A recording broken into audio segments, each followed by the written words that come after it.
It's Whitney from the Holiday Homestead. Um, I wanted to talk to you guys a little bit. We've had some big changes happening here on the farm. So I haven't made a video in, oh gosh, I don't know, a month at least, probably more actually, because we've been super busy and a good level of busy, kind of crazy, but also good busy. So basically, the punchline here is that we are moving. Um, we are leaving our farm homestead here in California, and we are moving to Alaska. Um, it's kind of a big jump. I will admit it is, but it's a good jump, and it makes sense for us. So a lot of people have been asking, hey, like, why are we moving? And there's a lot of reasons, and it's not all just politics and whatever else. That's actually very little to do with it. Um, the main reason why we are moving is because of finances. California has become very expensive to live in. If you live here, um, anywhere in this state, you know that, taxes are high and sales tax is high, property tax is high, and then just the cost of doing business. Anything you want to do, if you want to expand your farm, if you want to add in, like a nursery side where you're growing seedlings, or if you want to start selling eggs, like legit selling eggs, not just, handing them off to your neighbors or whatever. There's lots and lots of regulation on those things. And so what it means to us is that it really has put kind of a chokehold on our farm and being able to expand into other things that actually would make some money. And then also, if we did want to kind of expand a little bit on our farm, we would need more land. And land is not that cheap here. And especially if you get, land that's anywhere with trees on it and grass and water under it, it's going to cost a lot. And so there's that. And then also, just the I guess the accessibility of other farm like-minded people and trying to find a good community where we can expand our farm and learn from others. And so all of those things kind of rolled into our decision about, about 4 months ago, that we were going to leave California. We looked at Montana, we looked at Wyoming, we even looked at North Carolina because I actually kind of liked it out there. And I have some people out there too. But we decided on Alaska for several reasons. One of the biggest ones is the affordability of land. If you've watched our farm channel here, you know that we're not rich. We certainly don't have a lot of money laying around, especially not a ton of money to be throwing around on property and stuff. But we are able to buy a property with cash out in Alaska. And we did not think that was going to be possible. One of the reasons why we were kind of struggling on where to, if we were going to move, where to settle, was because we didn't want to go back into this debt trap, the mortgage, the property taxes, taking out loans, all these things that really contribute to the debt cycle in this nation. And it's just kind of spiraling out of control and it's just getting crazy. So we have always stayed out of debt as much as possible, but we have those two things: mortgage, student loans.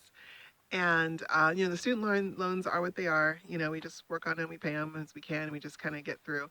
But the mortgage, we realized, is actually our choice. We don't have to have a mortgaged home to raise a family and to live and to be comfortable. And so we really started taking that idea to heart and started thinking about, what are the other alternatives outside of having the mortgage and the property and all these things that go with it. And we realized that it is very possible to buy bare land and build on it, and build as your finances allow, and not be adding to this debt in your life and in the rest of this country. And so we really kind of rolled that over for a bit, because of course we do have 4 children, And, we're not crazy people. We want to have stability. We want to provide our children with a home and all the things they need. So it's not like we can just up and, go live in the woods. We do have to think about these things.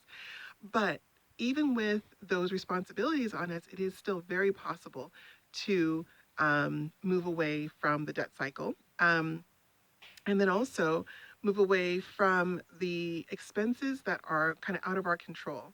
One of the things that really pushed us, I guess, for the second part of our big announcement, is the dependency on government utilities. So part of what we're doing is not only are we buying bare land in Alaska and we're building our house, we are not bringing utilities onto the property. So right now, the property has no electricity, no well, and no sewer, of course. Um, and so we are getting a well dug or drilled, I guess, on the property, but we are not bringing on the electricity utilities, the natural gas, and not being hooked up to any kind of, sewer system. So yeah, we are going completely off grid. And that within itself is kind of a big jump, also. And so, I mean, going off grid anywhere you move, that's a huge jump. Um, but for us, it just makes sense as a natural kind of next step in controlling where our money goes and our finances. We kind of are tired of being hooked up to a grid that will charge us money even if we don't use it. Even if we, run a swamp cooler all summer and suffer and have this horrible, summer where we're just hot and sweaty inside the house, it still charges us, even though we don't use it. Or, just turning on our water in the house uses electricity. Therefore, even just the involuntary need for water costs us money. And so we um, we kind of decided to get off that merry-go-round. So um, we are we are getting, like I said, we're getting a well put on the property. And another reason for Alaska is that the water table is so high that, generally speaking, you can use a 110 volt pump to get your water up out of the hole. Our water here in California, at the property here, our well is 400 feet deep. And I don't think there is a hand pump on earth that is going to pull the water up from 400 feet. But out in Alaska, the water table is much higher, and we could hit water at 20 feet. We could hit water at 100 feet. I mean, there's just a wide variety of heights that are so much better than 400 feet down. And so even if we had to go 150 feet down, we're still able to use a hand pump, or in our case, we're going to be using solar. And so it's going to be a solar powered pump. And if we're not getting enough solar, we also have wind power. And if that's not working, or we just need it really quickly to just work, then we can always hook up a generator real quickly. But either way, whether it's solar, wind, or just using a gas powered generator, those costs are our choice. And if we want to use the generator to, power the house and do all the other things we want to do, we can, but we control when we use it and how much we're putting into it. Um, or we can choose to not and just to do without, and to run our generator once a week and fill up all of our tanks and then live on that. And so anyway, so it just gives us much more control over those costs that are basic. You need water, of course, but are absolutely within our control. Okay, so yeah, that's basically the rundown. There's lots of other reasons too. And to answer the questions, we are going to continue our farm in Alaska. So farming in Alaska is actually very possible. I didn't think it was. When my husband said Alaska, I thought, okay, snow, darkness, no chickens. I can't do this. There's no way. But I looked into it, and if you do a little research on certain parts of Alaska, it's very common to have chickens. It's very common to have gardens, greenhouses, of course, and all kinds of agricultural efforts go on there. In part because it is possible. In part because of necessity. You can't ship every scrap of food that you eat. So an entire little microculture up there has to have some means of production. So yeah, they have cows that can dig through snow to get their grass. They have they farm plants that grow very quickly in a short summer. They have greenhouses to ripen up those tomatoes. You know, you just make kind of adjustments as you need, but it is absolutely possible to farm and to raise animals. Um, and so I'll go into kind of how we're changing our farming model a little bit later. But first, I wanted to show you guys kind of what the takedown looks like right now. So we are in escrow with both properties.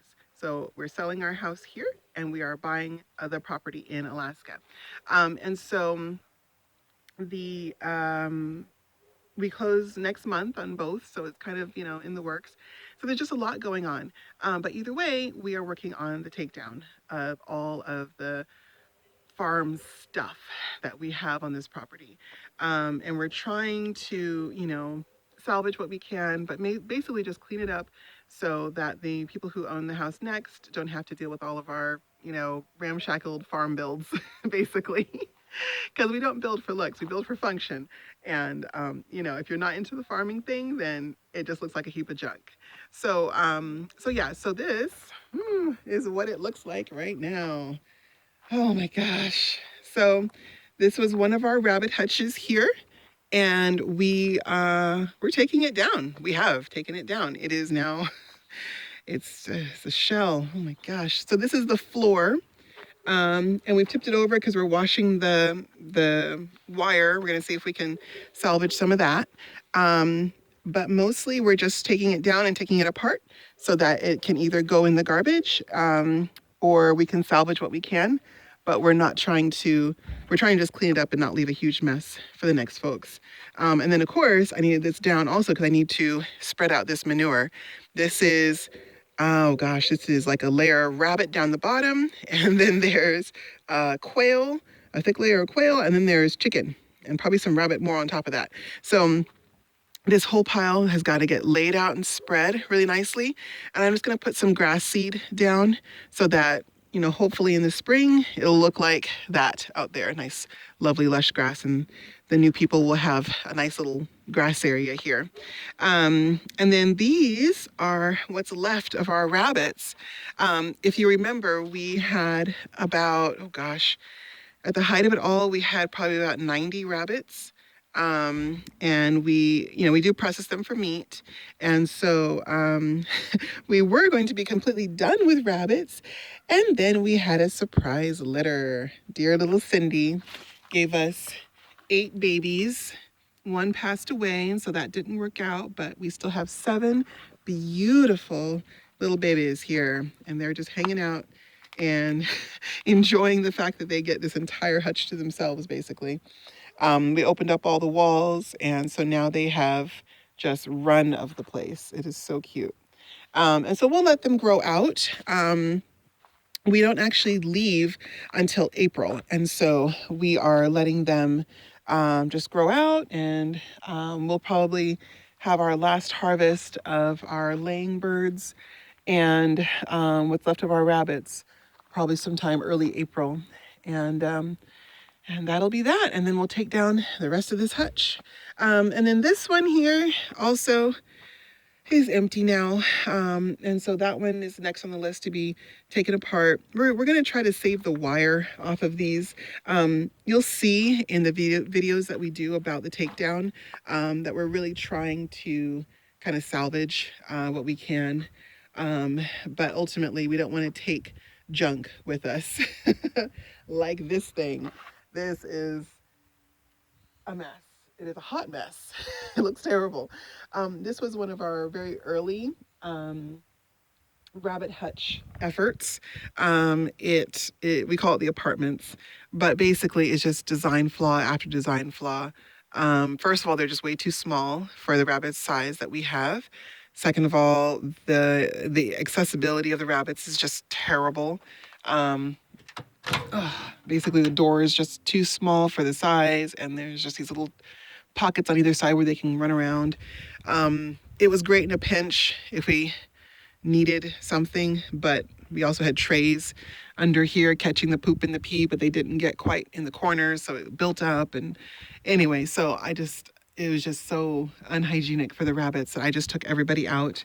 So this whole thing is going to get taken down and hopefully just burned. Just light a match. I'm done. Um, and then um, and then we have our buildings over here.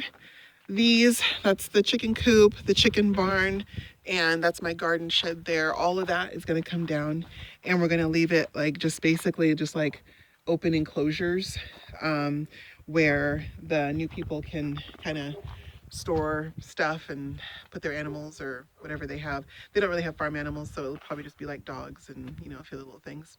So anyway, so yeah, so that's basically what we're doing right now. So I am going to do I guess like a series of videos about our transition from on the grid to off the grid.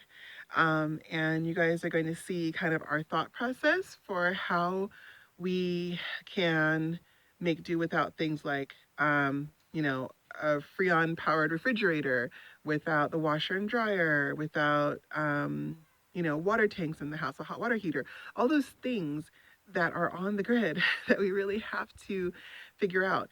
We have some ideas for all of those, and certainly there is a huge amount of information on YouTube. So my goodness, I'm certainly not the only source here, but I hope it's interesting at least to see kind of our progression and see how we figure these things out.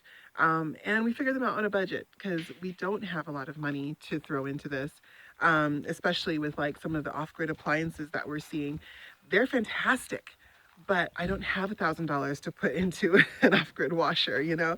I don't have, you know, a huge amount of money to just keep buying things that are fantastic quality, but just out of my price range. Anyway, so you'll see what kind of, you know, janky little fixes we come up with to solve those issues. But we are absolutely committed to this, and it's really exciting to be at the beginning part of all of this. And also, I will say, I will try to do kind of a garden update, but there's really not much going on with the gardens right now. It's mostly just carrots, and I'm just letting a little bit of rain and the occasional watering be about it. So anyway, guys, I hope all of this is exciting to you. It's exciting to me. It's a little stressful, a lot stressful, but it's also very exciting. And I hope it inspires someone to try it. You know, it's making changes is a good thing, and it's possible. It's just a little scary. Anyway, so yeah, guys, I hope you stick around for all the cool things that are coming and more videos to come. Anyway, bye.